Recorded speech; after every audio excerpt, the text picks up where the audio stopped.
안녕하세요. 제 나이 올해로 68입니다. 송정웅이라고 합니다. 제 이야기가 누군가에게는 경고가 되고 또 누군가에게는 위로가 되길 바라며 이렇게 용기를 내봅니다. 40년간 한 회사에서 성실하게 일했습니다. 대기업은 아니었지만 중견기업으로 나름 안정적인 직장이었죠. 격리부장으로 퇴직하면서 퇴직금 2억 원과 함께 회사에서 준금시계를 받았습니다. 동료들의 축하 속에 꽃다발을 안고 회사를 나섰던 그날 제 인생의 황금기가 시작되는 줄 알았습니다. 그런데 퇴직 후 정확히 6개월 만에 저는 개인 회생 절차를 밟고 있었습니다. 2억 원의 퇴직금은 물론이고 40년간 모아둔 적금과 주식까지 모두 날아갔습니다. 어떻게 이런 일이 일어났을까요? 때로는 저 자신도 믿기지 않을 때가 있습니다. 마치 다른 사람의 이야기를 하는 것 같거든요. 하지만 이건 분명 제 이야기입니다. 회사를 그만두던 날 아내는 집에서 소박한 파티를 준비했습니다. 역시 뭐든 알뜰하게 하는 우리 집 사람이지요. 직접 만든 미역국과 제가 좋아하는 돼지갈비찜 그리고 작은 케이크까지. 아내는 소주 한 병을 따르면서 웃었습니다. 자, 이제 당신 인생의 두 번째 챕터 시작이네요. 건배. 우리는 소주잔을 부딪히며 서로의 눈을 바라봤습니다. 30년 넘게 함께 해온 인생의 동반자였지만 그날 밤 아내의 눈에서 처음 보는 기대감이 느껴졌습니다. 그동안 제가 회사 일로 바빠서 많이 함께하지 못했거든요. 퇴근하면 늘 피곤해서 TV만 보다 잠드는 일상이었으니까요. 이제 우리 그동안 못 가본 제주도도 가고 유럽 여행도 한번 다녀올까? 아내가 말했습니다. 저도 기분 좋게 웃으며 고개를 끄덕였습니다. 그래, 이제 나를 위한 시간이다. 그날 밤 설렘으로 잠을 이루지 못했습니다. 40년간 매일 아침 알람 소리에 일어나 출근했던 일상에서 벗어나 비로소 제 시간을 가질 수 있다는 사실이 너무나 행복하게 느껴졌으니까요. 퇴직 후 첫 한 달은 정말 꿈 같았습니다. 아침에 눈 뜨면 커피 한 잔 마시며 베란다에 앉아 하늘을 바라보는 여유. 오후에는 동네 헬스장에 등록해서 건강도 챙기고 주말에는 아내와 함께 근교로 드라이브도 다녔습니다. 평일 낮에 영화관에 가보는 것도 색다른 경험이었죠. 평생 일만 하다가 처음으로 느껴보는 자유였습니다. 그러던 어느 날 대학 동창회에서 30년 만에 재회한 친구 한 명이 제 인생을 완전히 바꿔놓았습니다. 이 이야기를 하려면 잠시 과거로 돌아가야 할 것 같네요. 대학 시절 저와 정민호는 경영학과 동기였습니다. 저는 성실하고 꼼꼼한 스타일이었고 민호는 늘 새로운 아이디어로 가득 찬 친구였습니다. 졸업 후 저는 안정적인 회사에 취직했고 민호는 사업을 시작했죠. 연락이 끊긴 지 30년 만에 만난 민호는 완전히 달라져 있었습니다. 명품 시계와 맞춤 정장을 입은 그는 자신이 부동산 개발과 투자로 큰 성공을 거뒀다고 말했습니다. 정웅아, 너는 아직도 월급쟁이로 살았구나. 아쉽다, 아쉬워. 나랑 같이 사업했으면 지금쯤 넌 아파트 몇 채는 갖고 있었을 텐데. 그의 말에 괜히 제 인생이 초라하게 느껴졌습니다. 40년 묵묵히 일해서 모은 2억이 갑자기 아무것도 아닌 것처럼 보였죠. 민호는 제 어깨를 두드리며 말했습니다. 늦은 건 없어. 지금이라도 투자를 시작하면 돼. 내가 좋은 거 하나 소개해 줄게. 지금 광명에 신도시 개발한다는 소식 들었지? 거기 땅 사놓으면 1년 안에 2배는 거뜬해. 처음에는 의심스러웠습니다. 하지만 민호가 보여준 각종 기사와 개발 계획안을 보니 그럴듯해 보였습니다. 게다가 그는 자신도 이미 거기에 큰 돈을 투자했다며 자신감을 보였죠. 난 친구니까 이런 정보 주는 거야. 기회는 잡는 자의 몫이지. 집에 돌아와 아내에게 이 이야기를 했더니 아내는 걱정스러운 표정을 지었습니다.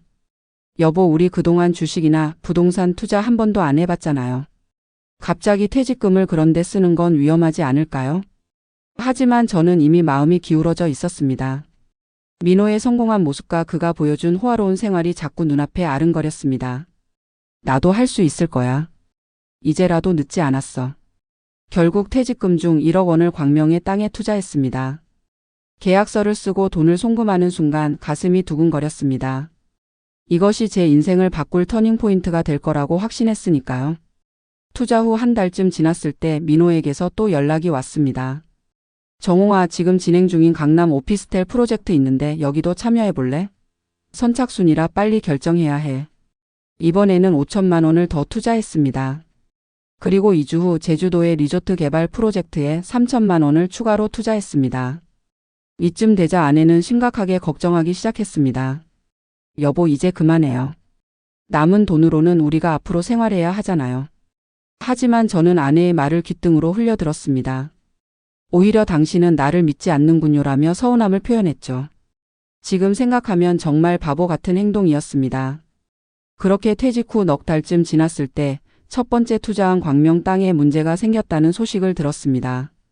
정부의 개발 계획이 변경되어 그 지역은 개발 대상에서 제외되었다는 거였죠. 당황한 마음에 민호에게 연락했지만 전화를 받지 않았습니다. 불안한 마음에 직접 사무실을 찾아갔을 때 그곳은 이미 비어 있었습니다. 건물 관리인은 한 달 전에 이사 갔다고 말했죠. 그제서야 뭔가 크게 잘못되었다는 것을 깨달았습니다. 경찰에 신고했지만 계약서는 모두 합법적으로 되어 있었고 투자의 위험성은 계약서 말미에 작은 글씨로 명시되어 있었습니다. 법적으로는 사기라고 할 수 없는 상황이었죠. 게다가 민호는 이미 해외로 도주한 상태였습니다. 모든 투자금 총 1억 8천만 원이 사라졌습니다. 남은 퇴직금으로는 생활비와 적금 대출 이자를 갚기에도 빠듯했습니다. 더 큰 문제는 제가 강남 오피스텔 투자를 위해 제 이름으로 추가로 대출을 받았다는 점이었습니다. 5천만 원짜리 투자에 3천만 원을 더 끌어다 쓴 것이죠. 그렇게 빚이 쌓이기 시작했습니다. 이자를 갚기 위해 신용카드 대출을 받고 그 이자를 갚기 위해 또 다른 카드로 돌려막기를 시작했습니다. 눈덩이처럼 불어나는 빚 속에서 점점 숨이 막혀왔습니다. 아내에게 모든 상황을 털어놓은 날 그녀의 표정을 평생 잊을 수 없을 것 같습니다. 실망과 분노 그리고 깊은 슬픔이 뒤섞인 표정이었습니다. 하지만 그녀는 저를 책망하지 않았습니다. 어쩔 수 없네요. 이제라도 현실을 직시하고 해결책을 찾아봐요. 우리는 먼저 남은 자산을 정리했습니다. 주식과 적금을 모두 해지하고 40년간 모아온 것들을 하나둘 정리했습니다. 아내의 반지와 목걸이까지 팔았습니다. 하지만 그래도 빚을 다 갚기에는 역부족이었습니다. 법무사를 찾아가 상담한 결과 개인회생이 최선의 방법이라는 결론을 내렸습니다. 평생 빚을 갚으며 살 수는 없으니까요. 개인회생 신청서를 작성하는 순간 40년간 쌓아온 제 신용과 자존심이 무너지는 소리가 들리는 것 같았습니다. 법원에 가는 날 아침부터 비가 내렸습니다. 빗소리를 들으며 문득 어린 시절 생각이 났습니다. 가난한 집안에서 태어나 어렵게 대학에 가고 취직해서 안정된 삶을 살기 위해 얼마나 노력했는지. 그런 제가 이제 파산자가 된다는 사실이 믿기지 않았습니다. 법원 복도에 앉아 순서를 기다리면서 주변을 둘러보니 저와 비슷한 처지의 사람들이 많았습니다. 어떤 이는 사업 실패로, 어떤 이는 병원비 때문에, 또 어떤 이는 저처럼 투자 실패로 이곳에 왔을 것입니다. 그들의 눈빛에서 저와 같은 후회와 절망이 보였습니다. 제 차례가 되어 판사 앞에 섰을 때 목소리가 떨렸습니다. 40년간 세금 한 번 제대로 내지 않은 적 없는 성실한 시민이 어쩌다 이렇게 되었는지 설명하는 것이 너무나 부끄러웠습니다. 판사는 제 상황을 듣고 고개를 끄덕였습니다. 요즘 이런 사례가 많습니다. 특히 은퇴하신 분들이 퇴직금을 투자하다가 이런 상황에 처하는 경우가 많아요. 그 말에 조금 위안이 되었습니다. 나만 이런 실수를 한 게 아니구나. 하지만 동시에 더 슬퍼졌습니다. 평생 일한 노인들이 노후를 준비하기 위해 투자했다가 오히려 빈털터리가 되는 현실이 너무 가슴 아팠으니까요. 개인회생 절차가 시작되고 우리는 작은 월세 집으로 이사했습니다.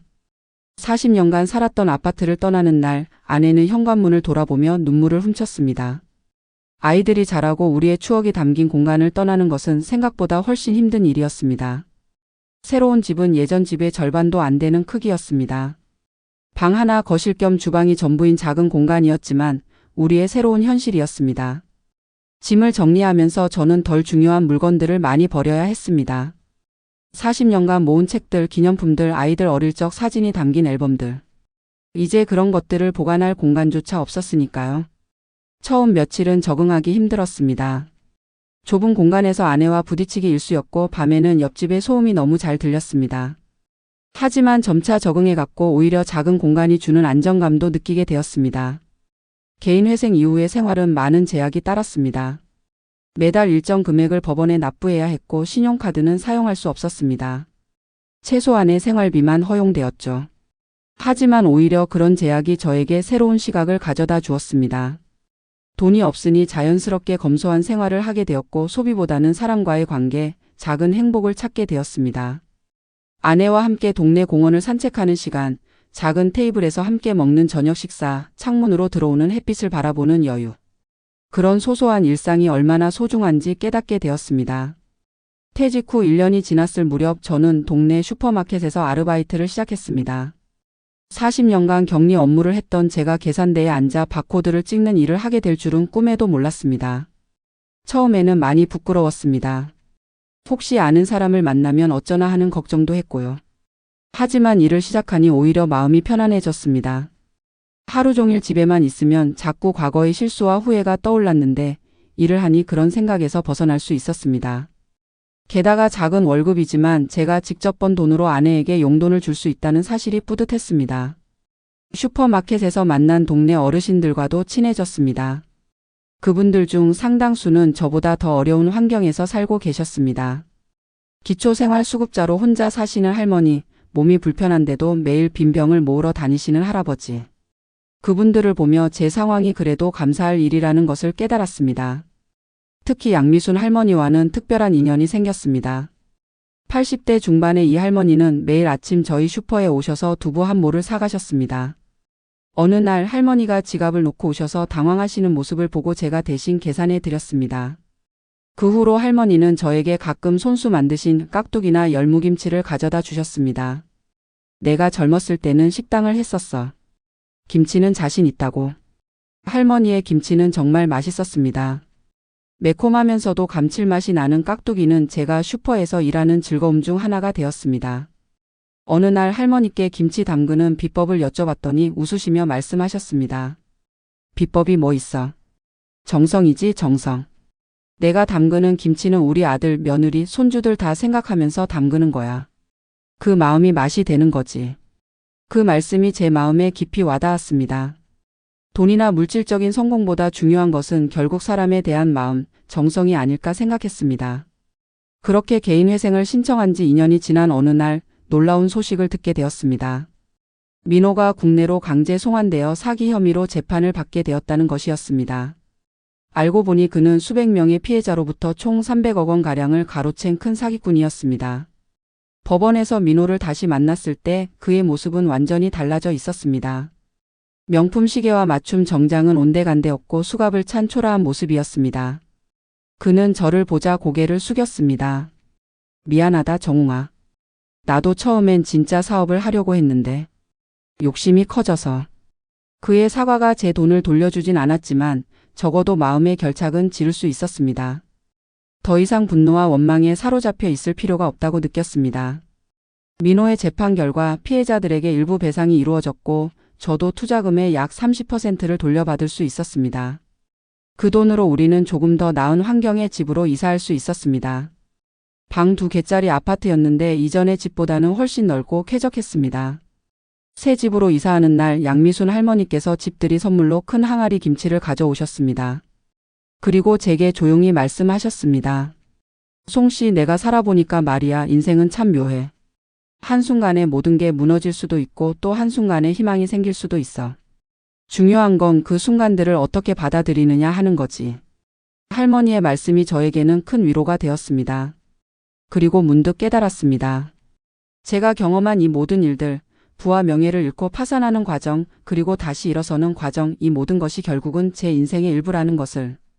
그리고 중요한 것은 돈이 아니라 그 속에서 배우는 교훈과 만나는 사람들, 그리고 함께하는 사람과의 관계라는 것을.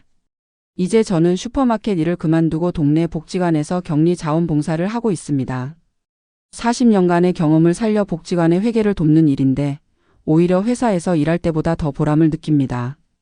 내가 가진 지식과 경험으로 다른 사람들을 도울 수 있다는 사실이 큰 기쁨을 줍니다. 아내는 복지관 식당에서 함께 봉사활동을 시작했습니다. 그녀가 만드는 된장찌개는 복지관에서 인기 메뉴입니다. 특히 아내가 정성껏 담근 열무김치는 많은 어르신들이 찾는 반찬이 되었습니다. 아내가 김치를 담글 때마다 양미순 할머니의 말씀을 떠올린다고 합니다. 정성이 맛이 된다는 그 말씀을. 제가 파산하고 모든 것을 잃었다고 생각했던 그때 이렇게 새로운 삶을 살게 될 줄은 몰랐습니다. 돈은 적지만 마음은 더 풍요로워졌습니다. 욕심을 내려놓으니 보이는 것들이 많아졌고 가진 것에 감사하는 마음이 커졌습니다. 오늘 저는 복지관에서 재무교육 프로그램을 시작합니다. 제 경험을 바탕으로 은퇴자들에게 현명한 재정 관리와 투자 사기를 피하는 방법을 알려주는 프로그램입니다. 제 실패의 경험이 다른 이들에게 도움이 될 수 있다면 그것만으로도 의미가 있다고 생각합니다. 인생은 참 예측할 수 없는 것 같습니다. 40년간 성실하게 일했던 제가 퇴직 후 6개월 만에 파산하게 될 줄은 꿈에도 몰랐으니까요. 하지만 그 파산이 오히려 저에게 새로운 시각과 삶의 의미를 가져다 주었습니다. 퇴직금 2억을 모두 잃었지만 그 대신 얻은 것들이 있습니다. 진정한 친구와 가족의 소중함, 작은 행복에 감사하는 마음, 그리고 나눔의 기쁨. 이런 것들은 돈으로 살 수 없는 가치입니다. 제 이야기를 들으시는 분들, 특히 은퇴를 앞두고 계신 분들께 드리고 싶은 말이 있습니다. 퇴직금이나 연금은 여러분의 노후를 책임질 소중한 자산입니다. 갑작스러운 큰 투자나 높은 수익을 약속하는 제안에는 신중하게 접근하세요. 특히 오랜만에 만난 지인이나 친구의 제안이라도 철저히 검증하는 과정이 필요합니다. 그리고 무엇보다 행복은 돈의 액수에 비례하지 않는다는 것을 기억하세요. 적은 돈으로도 풍요로운 노후를 보낼 수 있습니다. 중요한 것은 어떤 마음가짐으로 삶을 바라보느냐 하는 것이니까요. 요즘은 아내와 함께 아침 일찍 동네 산책을 다닙니다. 계절마다 달라지는 풍경을 보는 일이 즐겁습니다. 봄에는 진달래와 개나리가 피고 여름에는 짙은 녹음 속에서 매미 소리가 울려 퍼지고 가을에는 단풍이 물들고 겨울에는 하얀 눈이 내립니다. 회사 다닐 때는 이런 자연의 변화를 미처 느끼지 못했는데 이제는 그 작은 변화에도 감사함을 느낍니다. 얼마 전에는 복지관에서 만난 저와 비슷한 처지의 은퇴자들과 함께 제2인생 동아리를 만들었습니다. 10명 정도의 회원이 매주 모여 서로의 경험과 지혜를 나누는 시간을 가집니다. 어떤 분은 목공 기술을 가르쳐 주시고 또 어떤 분은 컴퓨터 사용법을 알려주십니다. 저는 재무 관리와 세금 신고 방법을 알려드리고요. 이 동아리에서 특별히 친해진 분이 계십니다. 박영수 씨라고 63세의 전직 초등학교 교장 선생님이신데 그분 역시 퇴직금을 가상화폐에 투자했다가 대부분 잃으셨다고 합니다. 그런 경험이 있는 우리 둘은 이제 다른 은퇴자들에게 경각심을 일깨우는 역할을 하고 있습니다. 영수 씨는 자신의 경험을 이렇게 표현했습니다. 돈을 잃은 것은 슬프지만 욕심을 버리고 진정한 행복이 무엇인지 깨달은 것은 오히려 축복이라고 생각해요. 그 말에 깊이 공감했습니다. 저 역시 모든 것을 잃고 나서야 진짜 중요한 것들을 볼 수 있게 되었으니까요. 파산 이후 가장 힘들었던 순간 중 하나는 아이들에게 상황을 설명하는 것이었습니다. 아들과 딸은 모두 결혼해서 따로 살고 있었는데 처음에는 그들에게 알리지 않으려 했습니다. 자식들에게 부담을 주고 싶지 않았거든요. 하지만 아내는 숨기지 말자고 했습니다. 아이들도 이제 어른이잖아요. 우리 상황을 알 권리가 있어요. 결국 아이들을 집으로 초대해 모든 것을 털어놓았습니다. 퇴직금을 잃은 일, 개인회생을 신청한 일, 그리고 작은 집으로 이사한 이유까지. 이야기를 하는 내내 고개를 들지 못했습니다. 자식들 앞에서 체면이 말이 아니었거든요. 놀랍게도 아이들의 반응은 제 예상과 달랐습니다. 아들은 말했습니다. 아버지, 돈은 또 벌면 되잖아요. 건강하신 게 중요해요. 딸은 눈물을 글썽이며 제 손을 잡았습니다. 아빠, 우리가 도울게요. 걱정하지 마세요. 그 순간 가슴이 뭉클했습니다. 40년간 회사에서 일하며 승진하고 월급을 모으고 재산을 불리는 것이 성공이라고 생각했는데 진정한 성공은 이렇게 어려운 순간에도 서로를 지지하고 사랑하는 가족을 만든 것이 아닐까 하는 생각이 들었습니다. 아들은 매달 약간의 생활비를 보내주겠다고 했지만 저는 고사했습니다. 아직 젊은 부부가 집 대출금도 갚아야 하고 아이도 키워야 하는데 저희까지 부담 줄 수는 없었습니다. 대신 일주일에 한 번씩 손주를 맡아주는 것으로 도움을 주고 있습니다. 5살 손녀와 함께 보내는 시간이 요즘 제 삶의 가장 큰 기쁨입니다. 할아버지, 오늘은 무슨 놀이 할까요? 손녀의 맑은 눈빛을 보면 세상의 모든 재산보다 더 값진 것을 가졌다는 생각이 듭니다. 아이와 함께 공원에서 보내는 하루는 그 어떤 호화로운 여행보다 행복합니다. 지난 크리스마스에는 손녀에게 선물을 사주기 위해 한 달 동안 조금씩 돈을 모았습니다. 큰 인형을 사줄 예정이었는데 손녀는 제가 직접 만든 작은 천 인형에 더 기뻐했습니다. 복지관에서 배운 바느질로 서툴게 만든 것이었지만 할아버지의 정성이 담겼다는 사실이 아이에게는 더 특별했나 봅니다. 할아버지가 직접 만들어준 거예요. 세상에서 제일 좋아요. 아이의 순수한 기쁨을 보며 다시 한번 깨달았습니다. 행복은 값비싼 선물이나 화려한 경험이 아니라 마음을 담은 작은 정성이 있다는 것을. 개인 회생 절차는 5년이 걸립니다. 이제 3년 차인데 2년 더 지나면 빚에서 완전히 자유로워질 수 있습니다. 그때쯤이면 저는 71살이 되어 있겠네요. 늦은 나이지만 새롭게 시작할 준비가 되어 있습니다. 아내와는 개인 회생이 끝나면 시골로 내려가자는 계획을 세우고 있습니다. 도시 생활에 지쳐버린 우리에게 자연 속에서의 삶은 새로운 꿈이 되었습니다. 작은 텃밭을 가꾸고 닭도 몇 마리 키우고 느긋하게 살고 싶습니다. 현재 복지관에서 진행 중인 도시농업 프로그램에 참여하며 미리 공부도 하고 있습니다. 아내는 텃밭에서 직접 기른 채소로 김치를 담그는 꿈을 키우고 있습니다. 특히 열무김치에 대한 자신감이 대단합니다. 열무는 자라는 속도가 빨라서 금방 수확할 수 있대요. 그래서 초보 농부한테 딱이래요. 아내의 눈이 반짝입니다. 이제 그녀의 눈에서 예전의 활기를 다시 볼 수 있어서 기쁩니다. 처음 파산했을 때는 우울감에 빠져 말수도 줄고 웃음도 사라졌었는데 지금은 다시 예전의 명랑한 성격을 되찾았습니다. 사실 파산 직후에는 저도 심한 우울증을 겪었습니다. 아침에 일어나기조차 힘들었고 거울 속 자신의 모습을 보는 것도 고통스러웠습니다. 실패자, 무능한 남편, 어리석은 노인. 스스로를 향한 가혹한 말들이 머릿속을 맴돌았습니다. 그런 제게 큰 도움이 된 것은 복지관의 심리상담 프로그램이었습니다. 일주일에 한 번씩 상담사와 이야기를 나누면서 조금씩 마음의 짐을 내려놓을 수 있었습니다. 특히 비슷한 경험을 한 다른 사람들과의 집단 상담은 큰 위로가 되었습니다. 나만 그런 실수를 한 것이 아니라는 사실, 그리고 그런 실수에서도 다시 일어서는 사람들이 있다는 사실이 희망을 주었습니다. 상담사는 제게 이런 말을 해주었습니다.